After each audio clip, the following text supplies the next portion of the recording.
Bayangkan sebuah negeri di jantung tanah Jawa, di mana sungai Brantas mengalir bagaikan nadi yang menghidupkan peradaban. Di tepiannya, berdiri sebuah kerajaan megah yang namanya terpatri dalam sejarah, Kediri. Dari abad ke-11 hingga abad ke-13, Kediri bukan hanya pusat kekuasaan tetapi juga lautan ilmu, seni dan sastra yang menjadikan Nusantara bersinar dalam kancah Asia. Inilah tanah di mana panji-panji kebesaran berkibar, di mana para raja menorehkan legenda, dan di mana kitab-kitab agung dilahirkan untuk menantang waktu. Namun, sebagaimana cahaya yang menyala terang, selalu ada bayangan yang menanti di ujungnya. Kediri pernah berdiri dengan megah, tetapi juga harus runtuh oleh arus sejarah yang tak pernah berhenti mengalir. Inilah kisah tentang kejayaan, cinta, pengkhianatan, dan ambisi manusia yang tak lekang oleh zaman. Inilah kisah tentang Kerajaan Kediri, sebuah kisah yang tak hanya layak dikenang tetapi juga direnungkan.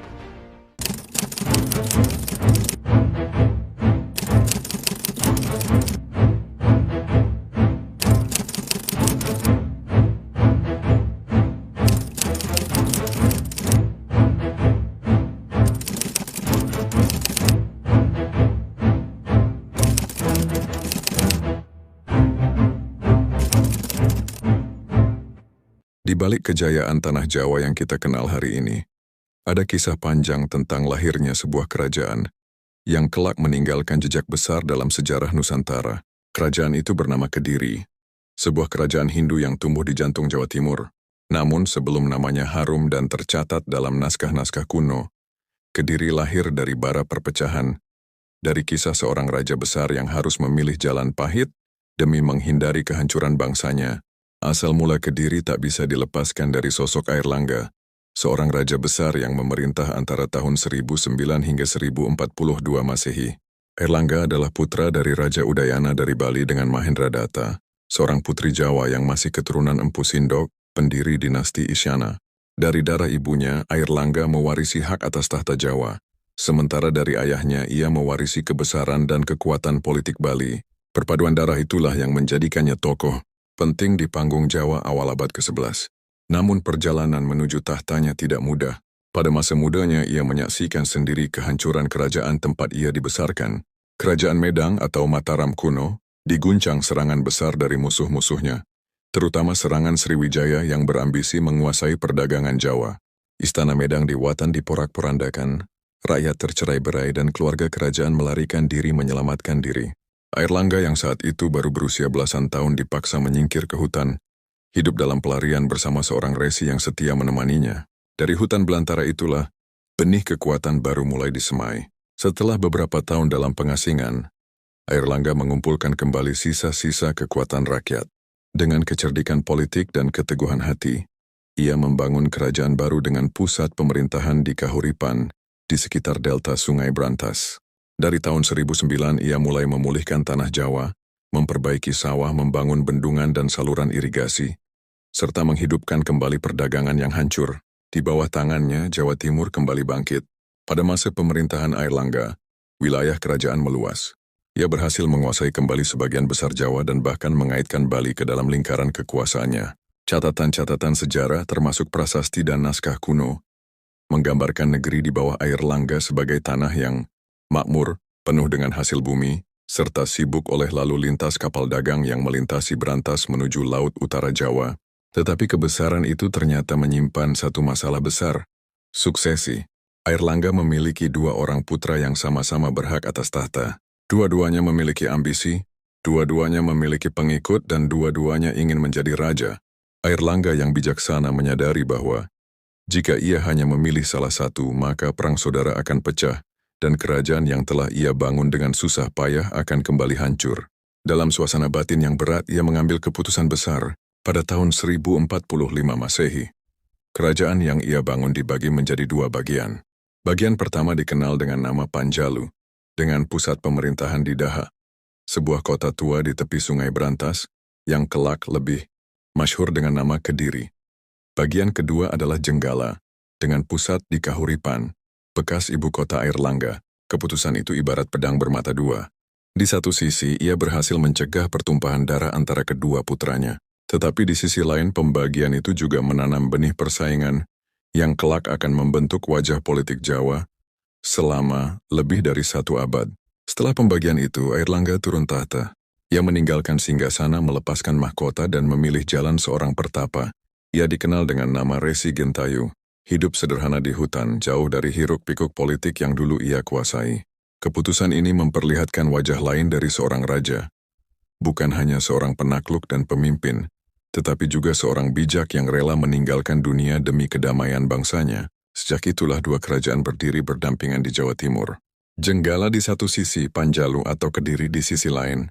Keduanya bersaudara tetapi juga rival.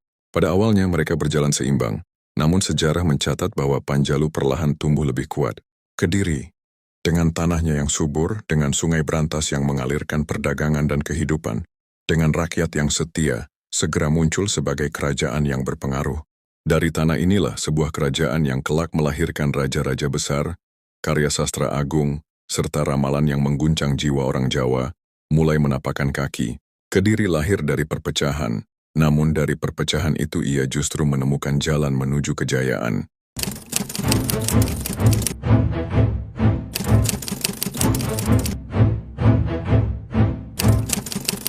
Kerajaan Kediri tumbuh dan berkembang di tanah Jawa Timur, dengan pusat pemerintahan di sebuah kota yang dikenal sebagai Daha. Dalam naskah-naskah kuno, Daha digambarkan sebagai kota tua yang ramai, sebuah pusat politik sekaligus pusat perdagangan yang terletak di tepi Sungai Berantas, sungai besar yang sejak berabad-abad telah menjadi nadi kehidupan masyarakat Jawa.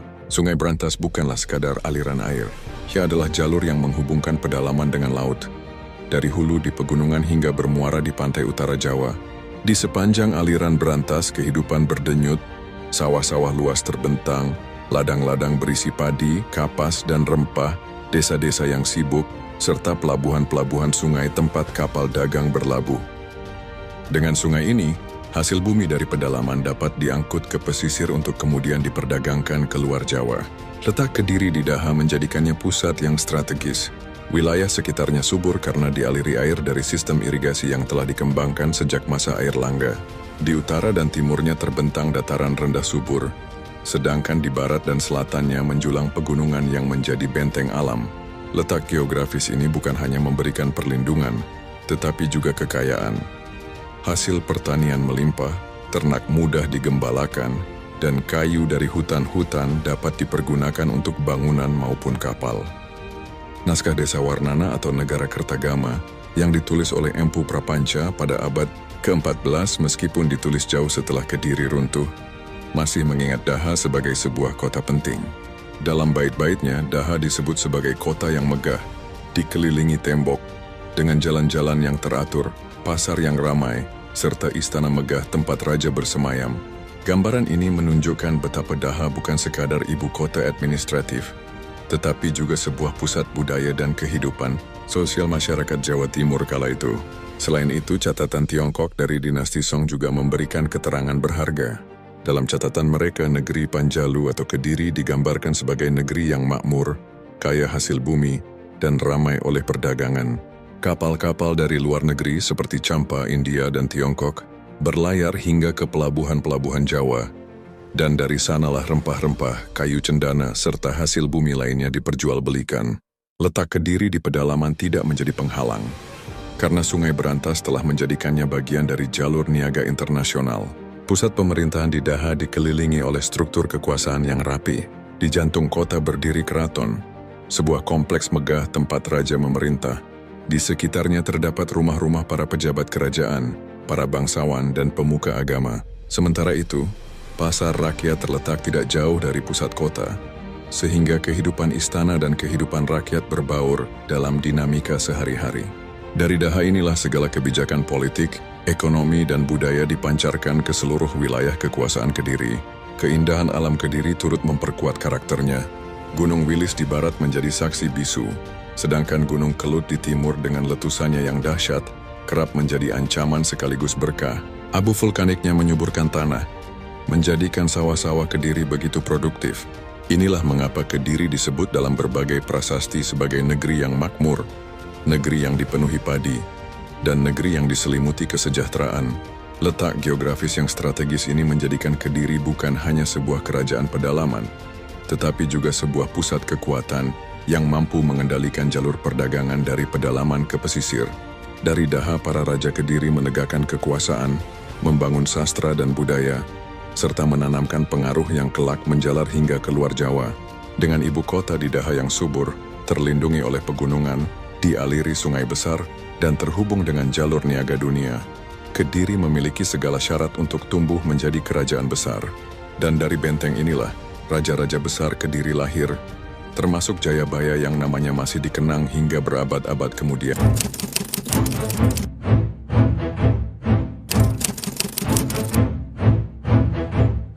Kerajaan Kediri tidak hanya dikenal sebagai kerajaan yang kuat secara militer, tetapi juga sebagai salah satu pusat kebudayaan, ilmu pengetahuan, dan perekonomian yang sangat berpengaruh di Nusantara.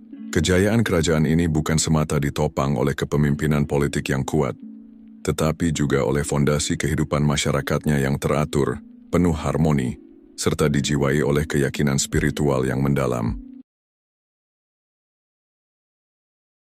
Masyarakat Kediri terbagi dalam susunan sosial yang relatif rapi. Raja menempati posisi tertinggi sebagai pemegang mandat ilahi, dipandang bukan sekadar penguasa, melainkan juga wakil dewa di dunia. Di bawahnya terdapat kaum bangsawan, pejabat kerajaan, dan para ksatria yang bertugas menjaga keamanan. Para brahmana atau pendeta menempati kedudukan penting karena menjadi perantara antara manusia dan para dewa. Di lapisan bawah terdapat para petani, pedagang, pengrajin, hingga nelayan yang menjadi penopang utama kehidupan ekonomi kerajaan. Kehidupan mereka sederhana, namun terikat erat dengan sistem gotong royong. Sungai Brantas yang membelah wilayah Kediri menjadi pusat kehidupan masyarakat, tempat bercocok tanam, jalur perdagangan, dan sumber kehidupan sehari-hari. Yang menarik, masyarakat Kediri terkenal disiplin dan patuh pada aturan hukum. Kitab undang-undang yang diwarisi dari tradisi Hindu, seperti Dharma Shastra, menjadi dasar dalam penyelesaian sengketa. Sejarawan Cina yang berkunjung ke Jawa pada abad ke-12 Chow Jukua bahkan mencatat bahwa rakyat Kediri hidup makmur, damai, dan taat pada hukum. Puncak kejayaan Kediri terlihat jelas dalam bidang kebudayaan. Sastra Jawa kuno berkembang dengan sangat gemilang pada masa ini. Beberapa karya monumental lahir dari pena pujangga-pujangga besar, antara lain Kitab Bharatayuddha ditulis oleh Empu Sedah dan dilanjutkan Empu Panulu pada masa Raja Jayabaya. Kisah ini diadaptasi dari wiracarita Mahabharata, namun diberi nuansa lokal Jawa sehingga menjadi karya yang penuh kebijaksanaan. Kitab Smaradhana, karya Empu Darmaja, yang mengisahkan kisah cinta dan pengorbanan Dewa Kamajaya dan Dewi Kamarati. Kitab Lubdaka dan Kitab Purta Sancaya, juga karya Empu Tanakung, yang berisi ajaran moral dan spiritual. Sastra pada masa Kediri tidak sekadar menjadi hiburan, tetapi juga alat untuk menanamkan nilai moral, legitimasi kekuasaan, serta sarana pendidikan masyarakat. Selain sastra, seni pertunjukan juga berkembang pesat. Wayang kulit menjadi media populer untuk mementaskan kisah Bharatayuddha dan Ramayana. Tarian sakral dan gamelan pun tumbuh seiring dengan ritual keagamaan maupun hiburan di istana. Kehidupan ekonomi perekonomian Kediri sangat ditopang oleh pertanian. Kesuburan tanah di lembah Sungai Brantas menjadikan kerajaan ini lumbung padi yang melimpah. Catatan sejarah menunjukkan bahwa hasil bumi dari Kediri sering diekspor ke negeri-negeri tetangga. Selain pertanian, perdagangan juga berkembang pesat. Kediri dikenal sebagai kerajaan maritim yang memiliki hubungan dagang luas. Kapal-kapal dari Kediri berlayar hingga ke Maluku untuk mengambil rempah-rempah, lalu menjualnya ke berbagai negeri seperti India, Cina, dan Champa. Barang-barang impor yang masuk ke Kediri meliputi kain sutra, keramik, logam mulia, hingga barang mewah dari luar negeri. Sungai Brantas berperan penting sebagai jalur transportasi utama. Dari hulu ke hilir, perahu-perahu mengangkut hasil bumi menuju pelabuhan pesisir utara Jawa, sebelum kemudian diteruskan ke negeri-negeri asing. Hal ini menjadikan Kediri bukan hanya pusat pertanian, melainkan juga pusat perdagangan strategis di Nusantara. Kehidupan agama dan spiritualitas agama Hindu dan Buddha hidup berdampingan dengan harmonis di Kediri. Pemujaan terhadap Wisnu dan Siwa sangat menonjol, namun pengaruh Buddha Mahayana juga kuat. Hal ini mencerminkan toleransi beragama yang tinggi. Banyak candi didirikan sebagai pusat pemujaan, meskipun sebagian besar kini hanya meninggalkan sisa-sisa reruntuhan. Raja Jayabaya sendiri sering dikaitkan dengan aspek spiritual.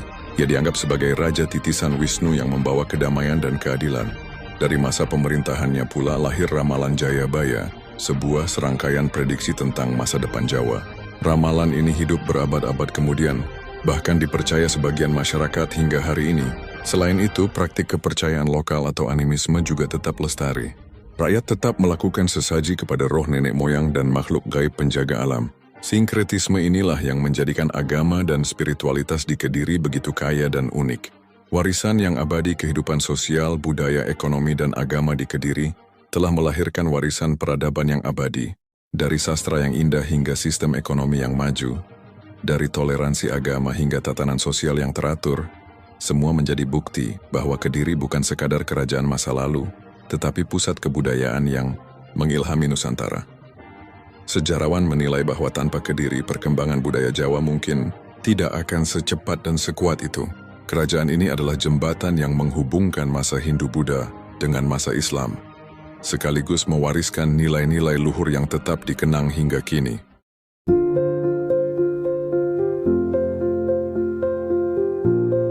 Memasuki abad ke-12, kerajaan Kediri mencapai puncak keemasannya. Sungai Brantas yang membelah jantung tanah Jawa tidak lagi sekadar jalur air, melainkan urat nadi perdagangan yang menghubungkan pedalaman dengan laut.